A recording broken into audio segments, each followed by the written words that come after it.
চাঁদাবাজির কারণে আজ সবাই কষ্টে আছে, ব্যবসায়ীরা কষ্টে আছে, হিন্দু ভাইরা কষ্টে আছে। এতদিন মানুষ মুখ ফুটে কথা বলতে পারে নাই। হানজালাকে যারা ভোট দিয়েছে অতিরিক্ত সেখানে বোবা ভোট ছিল, কারণ তারা আধিপত্যের রাজনীতির কারণে প্রকাশ্যে হানজালার কাছে আসতে পারে না। আজ তারা উন্মুক্ত হয়েছে, হানজালা ঘোষণা দিচ্ছে আগামীতে আধিপত্যের রাজনীতি ভেঙ্গে চুরমার করে দেওয়া হবে। এবং আজ শিবচর থেকে গোটা শিবচরের মানুষ প্রমাণ করে দিয়েছে টাকার মাধ্যমেই শুধু রাজনীতি হয় না, ভালোবাসার মাধ্যমেও হয়। আমি ইলেকশন করতে গিয়ে কথাটি বলেছিলাম, আমি আমার ইলেকশনে একটা গরু জবাই দিয়ে আমি একটা নেতৃবৃন্দকে খাওয়াতে পারি নাই। আমি আমার একটা নেতৃবৃন্দকে 1 লিটার তেলের টাকা 1 লিটার তেল আমি ভরে দিতে পারি নাই। আমি হানজালা এই পাঁচচরের কোন কোটিপতির টাকা গ্রহণ করি নাই। নিজের কষ্টের টাকার নেতৃবৃন্দর ধার করে টাকা দিয়ে হানজালা নির্বাচন করেছিল একটা মাত্র এই কারণে। কথাটি আমি অনেক জায়গায় বলেছিলাম। আমাকে অনেকে বলেছে ভাই তাকে ফোন দেন, সে আপনার সাথে দেখা করতে চায়, কথা বলতে চায়। তাদের সাথে দেখা করলে কোটি কোটি টাকা হয়তো নির্বাচনের জন্য দিত, কিন্তু হানজালা মাথা বিক্রি করে শিবচরে রাজনীতি করতে আসে না।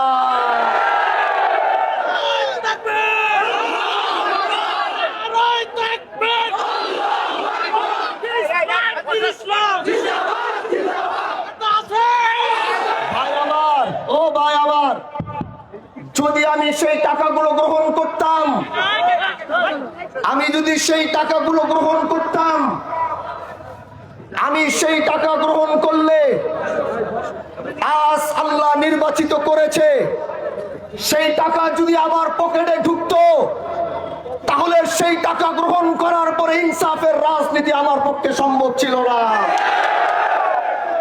কারণ আজ হয়তো শিবচরের নামে বাজেট আসবে, সেই বাজেট আসার পরে সেই বড় লোকরা আমাকে বলে দিত ভাই ওইখানে টেন্ডারটা আমার লোককে দিয়ে দেন। অশিক্ষিত ছেলেরা যারা কষ্ট করে পড়াশোনা করেছে তারা আজ সমাজে ভালো জায়গায় চাকরি পায় না। কারণ চাকরি না পাওয়ার কারণ হচ্ছে সেখানে নানা খালু দাদাদের কারণে, মামা খালুদের কারণে যোগ্য ব্যক্তিরা যোগ্য জায়গায় যেতে পারে না। আজ যদি আমি সেই টাকাগুলো গ্রহণ করতাম, তাহলে তারা আমার কাছে 20-25 জন, 30 জন, 40 জন পাঠিয়ে বলতো ভাই এরা আমার লোক, এদেরকে চাকরি দিয়ে দেন। তার মানে আমার পক্ষে ইনসাফ প্রতিষ্ঠিত করা সম্ভব ছিল না। কিন্তু আমি হানজালা বাহাদুরপুরের ময়দান থেকে বলতে পারবো আমি কারো থেকে 1 টাকা গ্রহণ করি নাই। ইনশাআল্লাহ আগামীতে এই শিবচর থেকে গোটা বাংলাদেশে ইনসাফ প্রতিষ্ঠিত হবে।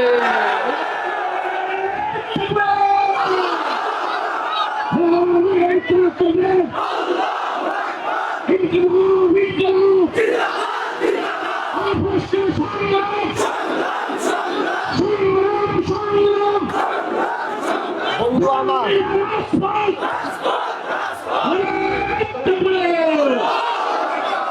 ভাই আমার, আমি একটি কথা বলেছিলাম, হানজালা যদি কোনোদিন এদেশের ক্ষমতায় যদি হানজালাকে এই দেশের মানুষ আনে, আমি এতটুক হলফ করে বলতে পারবো আমার থেকে কেউ এই শিবচরকে বেশি নিরাপত্তা দিতে পারবে না। আজ এই শিবচরের দ্বার প্রান্তে প্রান্তে সব জায়গায় বলে দিবেন আল্লাহ যদি কবুল করে প্রথমে এই শিবচরকে অন্যায় অবিচার মুক্ত ঘোষণা করব, প্রথমে শিবচরকে মাদক মুক্ত ঘোষণা করব। ভাই আমার, গতকালকেও বলেছিলাম গরিব মানুষের উপরে শুধু অত্যাচার করা হয়। আমার দেশের ভ্যান চালক, অটো চালকরা পৌরসভা দিয়ে অটো চালাইতে চায় না। জিজ্ঞাসা করি কেন চাও না? বলে পৌরসভা দিয়ে ওইখান থেকে ঢুকলেই টাকা দিতে হবে, এই টাকার কারণে অনেকে সেখান থেকে অটো চালাইতে পারে না। আমি হামদলা বলছি, ইনশাআল্লাহ আমার দেশের কোন গরিব দুঃখীর উপরে আগামীতে অত্যাচার করতে দেওয়া হবে না। ভাই আমার, আরেক মুশকিল, সেটা হচ্ছে চাঁদাবাজি। চাঁদাবাজির কারণে আজ সবাই কষ্টে আছে, ব্যবসায়ীরা কষ্টে আছে, হিন্দু ভাইরা কষ্টে আছে। এতদিন মানুষ মুখ ফুটে কথা বলতে পারে নাই। হামজালাকে যারা ভোট দিয়েছে অতিরিক্ত সেখানে বোবা ভোট ছিল, কারণ তারা আধিপত্যের রাজনীতির কারণে প্রকাশ্যে হামজালার কাছে আসতে পারে না। আজ তারা উন্মুক্ত হয়েছে, হামজালা ঘোষণা দিচ্ছে আগামীতে আধিপত্যের রাজনীতি ভেঙ্গে চুরমার করে দেওয়া হবে। বন্ধু আমার, শিবচর থেকে একটি ইতিহাস হয়েছে। সেই ইতিহাসটি হলো আমরা যখন ইলেকশনের দ্বার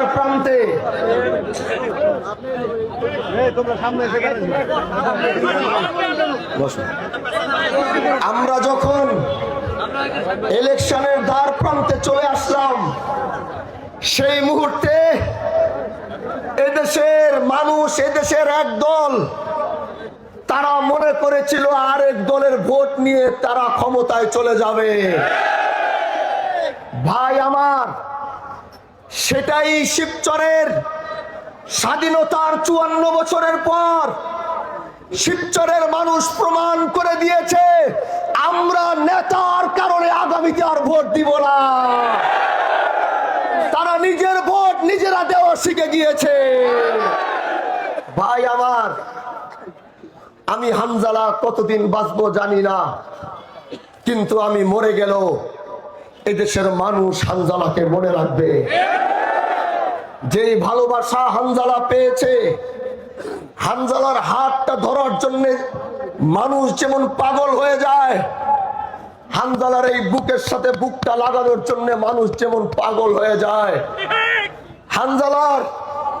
হামজালার সামনে এসে দাঁড়ানোর জন্য মানুষ যেমন পাগল হয়ে যায়, এগুলো তারা 100 কোটি টাকা খরচ করেও পারবে না। তাহলে আমি যেই কথাটি বলেছিলাম ইলেকশনের আগে, যে এই দেশে হয়তো দুইটা জিনিস হবে, এক হয়তো টাকার বিজয় হবে, না হয় ভালোবাসার বিজয় হবে। আমার এই বক্তব্যটি আপনারা শুনেছিলেন। তাহলে আজ শিবচরের মাটি থেকে প্রমাণ হয়ে গেল, শিবচরের মানুষ টাকাকে প্রত্যাখ্যান করে ভালোবাসাকে বিজয় করেছে। প্রিয় ভাইরা আমার, আমি হামজালা এই পর্যন্ত আসতে আসতে আমার নেতৃবৃন্দরা অনেক কষ্ট করেছেন, প্রবাসী ভাইরা কষ্ট করেছেন। প্রবাসী ভাইদের ব্যালটের সাথে এই দেশে যারা সরকারি চাকরি করেন, যারা প্রবাসীদের মতো আগেই ব্যালট পেয়ে ভোট দিয়েছেন, তারাও কষ্ট করেছেন। আমি সবাইকে, আমি হামজালা আন্তরিক মোবারকবাদ জানিয়ে আমি আপনাদের শুকরিয়া আদায় করছি। ইনশাআল্লাহ যেই ভোট আপনারা হামজালাকে দিয়েছেন, হামজালা সেই আমানতের খেয়ানত হতে দিবে না। হামজালা যে কথা বলেছিল যে আল্লাহ যদি কোনোদিন আমাকে নির্বাচিত করে, তাহলে হামজালা হযরতে ওমর রাদিয়াল্লাহু তাআলা আনহু সেই 1400 বছর আগের সেই সোনালী যুগ পুরাটা যদি ফেরত না আনতে পারে, অন্তত সোনালী যুগের কিছুটা অংশ হলো শিবচরের মানুষ দেখবে। আমি বলেছিলাম যদি আমি নির্বাচিত হই, ওমরের মতো কাদের ভিতরে আটার বস্তা, গমের বস্তা হয়তো নিতে পারবো না, কিন্তু রাতের বেলা হয়তো এই শিবচরের মানুষ আমাকে তার দরজার সামনে দেখবে। রাতের আধারে হয়তো শিবচরের মানুষ হামজালাকে দেখবে, যে হামজালা রাত 1টা বাজে, 1টা বাজে তার দরজার সামনে দাঁড়িয়ে রয়েছে। এমনই এক ইলেকশন আর এমনই এক রাজনীতির সূচনা করার জন্যই হামজালা এসেছে। আমি আগামীতে কি করব জানি না, আপনাদের কাছে শুধু দোয়া চাই। কাল যেই খেলা শিবচরের মানুষ দেখেছে, আমার মনে হয় হামজালা নির্বাচিত হোক, এরকম বাংলাদেশে হয়তো কয়েক কোটি মানুষ সেজদায় পড়েছিল। কত মা বোনরা রোজা রেখেছে হিসাব নাই, কত জনে আল্লাহ রাস্তায় সহযোগিতা করেছে, দান করেছে হিসাব নাই। তারপরেও তারা চেয়েছে হামজালা জাতীয় সংসদে যাক। হাজী শরীয়তুল্লাহর বংশের রক্ত কোনদিন গাদ্দারি করে নাই, এটা আবার প্রমাণিত হয়েছে। এজন্য এই বংশ যেমন ব্রিটিশ বিরোধী আন্দোলন করেছে, এই বংশ যেমন অন্যায় অবিচারের বিরুদ্ধে রুখে দাঁড়িয়েছে, আমি আল্লাহকে বলেছিলাম, আল্লাহ হাজী শরীয়তুল্লাহ তার রূহ তো আমার ভিতরে আসবে না, তার রুহানিয়াতটা তুমি আমার ভিতরে ঢুকায় দিও। হামজালাকে দেখে যেন মানুষ 250 বছর আগের হাজী শরীয়তুল্লাহকে মনে করতে পারে। তার ন্যায় নীতি ইনসাফের সেই আদর্শ যেন আমরা ধরে রাখতে পারি, সেই আদর্শ যেন নিয়ে চলতে পারি, সেই দোয়া আমাদের জন্য করবেন ইনশাআল্লাহ। বলেন, সেই দোয়া আমাদের জন্য করবেন ইনশাআল্লাহ। আজকের এই গণজোয়ার শিবচরের রাজনীতির সমীকরণ পাল্টিয়ে দিয়েছে। আল্লাহর কাছে দোয়া করি, এত হাজার হাজার লক্ষ লক্ষ মানুষ যারা আমাদেরকে ভালোবেসেছে, আমি যেন তাদের আমানতকে, তাদের আমানতের রক্ষা আমি হামজালা যেন করতে পারি, এই দোয়াটা আমার জন্য করবেন ইনশাআল্লাহ। আমার বাবা এখানে বসা, আসলে জানেন একটা কথা না বললেই না, আমি যখন ছোট আমরা বংশাল বাসায় থাকতাম, আমার বাবার খুব ইচ্ছা ছিল, আমার সে ছোটবেলায় বলতো, হামজালা তুমি একদিন এমপি হবা। জিজ্ঞাসা করেন আমার বাবা আমাকে বলতো কিনা, তখন আমার বয়স 7-8 বছর হবে। আমার বাবা ওই সময়, আমার এখনো গতকালকে আমরা টেবিলে বসে এই বিষয়টা আলোচনা করতেছিলাম, বাবা যখন আমার বয়স 8-9 বছর 10 বছর, তখন তুমি আমার জন্য দোয়া করতা যে এই বংশের রাজনৈতিক ঐতিহ্যটা তোমার মাধ্যমে ফেরত আনতে হবে। কারণ আমরা পীর হয়েছি ঠিক, অনেকে বলে হুজুরদের রাজনীতি করার কি প্রয়োজন, কিন্তু আমরা তাদেরকে বলি হাজী শরীয়তুল্লাহর বংশই তো এই দেশে রাজনীতির জন্ম দিয়েছে। এজন্য বাবা বলতো, কারণ দাদাজান রহমতুল্লাহ আলাইহি ইয়েমেনে ছিলেন, এমপি ছিলেন, তা বাবা বলতো রাজনৈতিক সে ঐতিহ্যটা পরে বড় চাচা মুসলিউদ্দিন আহমদ আবু বকর মিয়া রহমতুল্লাহ আলাইহি, উনিও রাজনৈতিক মধ্যে খুব সক্রিয় ছিলেন। ওনার পর থেকে এই রাজনৈতিক যে ধারাটা মুসলিউদ্দিন আহমদ আবু বকর মিয়া রহমতুল্লাহ আলাইহির পর থেকে পুরা দেশব্যাপী, বাংলাদেশ ব্যাপী যে রাজনৈতিক একটা ধারা আমাদের ছিল, সেটা অনেকটা চলে গিয়েছিল। বাবার সেই দোয়া হয়তো আজ থেকে অনেক বছর আগে ছিল, আল্লাহ হয়তো 2026-এ কবুল করেছে। এজন্য আমার সাথে এতদিন যা হয়েছে, আমি একটি কথা পরিষ্কার করে আপনাদেরকে বলে দেই, আমার সাথে এতদিন যা হয়েছে আমি এতটুকু বলতে পারি যে এই জিনিসটা আমার নিজের কন্ট্রোলে ছিল না। আল্লাহর কসম, আমার প্রতিটা ধাপ আর সে আজিমের মালিকের হুকুমে ছিল। আমি রাজনীতির মাঠে আসতে চাই নাই, বিশ্বাস করবেন কিনা জানি না, আমি আসতে চাই নাই। আমার নেতৃবৃন্দ আমাকে জোর করেছে, বলছে ভাই আর মাত্র 7 দিন সময়, আপনি এখনই কি করবেন করেন। তাদের প্রেসারে পড়ে বাবারে জিজ্ঞাসা করলাম, বাবা বলে দেখো কি করা যায়। চেষ্টা করলাম, চেষ্টা করার পর 7 দিনের ভিতরে ডিসিশন নিয়ে 20 তারিখের মধ্যে নমিনেশন সাবমিট করলাম।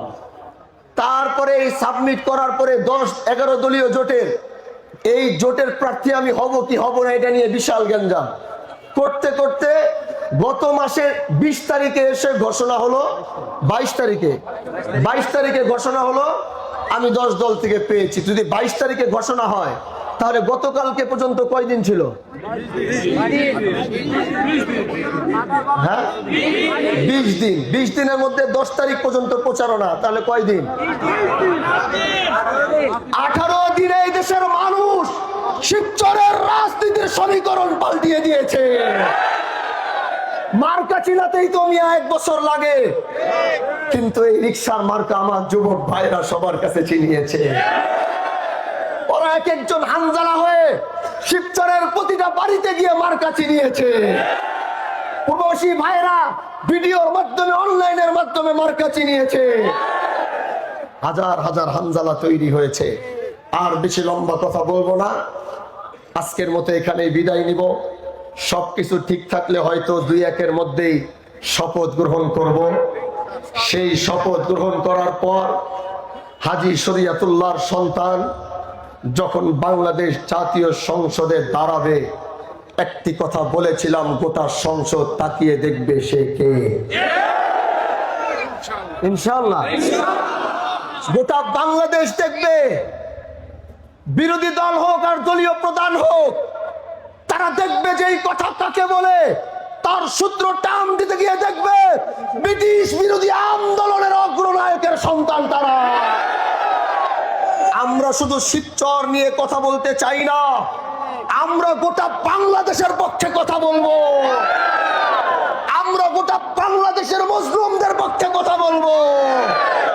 আমরা সেইভাবে সেই জাতীয় সংসদ থেকে আমাদের কথার কারণে হয়তো মাননীয় স্পিকার বারবার সুইচ বন্ধ করে দিবে, কিন্তু আল্লাহ যে গলা দিছে, এই গলায় স্পিকারের মাইক লাগবে না। ওই মাইক বন্ধ করে দিলেও হানজালাদের কণ্ঠ সংসদের চারপাশে পৌঁছিয়ে যাবে। দোয়া চাই আল্লাহ যেন সেটা করার তৌফিক দেয়। দোয়া করবেন তো ইনশাআল্লাহ।